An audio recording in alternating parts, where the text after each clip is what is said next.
So for the last several years, grubs have been ramping up in the area and surrounding areas, but West Bend is a really bad area for the grub presence.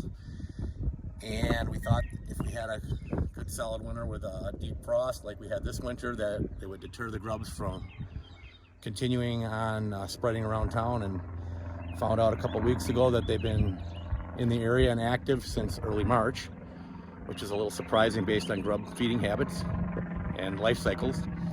And they're continuing to do their damage, and it's starting to become a real problem in the area, especially in sandy soils. There's no reason for this piece of grass, for example, right here or right here, to be brown when all this grass has the same sunlight exposure. So that's a red flag. If you're not in the shade or in a different area, or there's a reason that it should be dead over here versus over there, that's a red flag for a grub problem. And you just go around and you pull up the grass. My rule of thumb is pull it up 10 times until you find some grubs.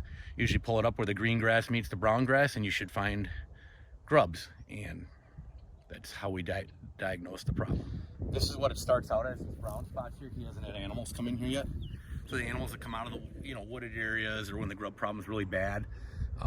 This is pretty bad. This is a common area over here. So this subdivision in particular has quite a bit of common area, and it's spreading in from the common areas. This area here has a lot of sandy soils, and it just keeps spreading because people aren't addressing it. And this is an example of what a subdivision looks like when it's not being addressed in a timely manner. And that's the concern here, is that it's just going to keep going around and around because people aren't treating with the correct product, or treating for the correct life cycle that they're in, or using the correct product.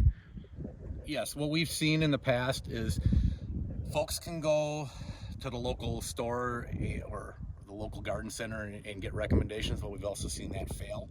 Just because there's a grub on the package, it doesn't mean it's the right product for that time of the year.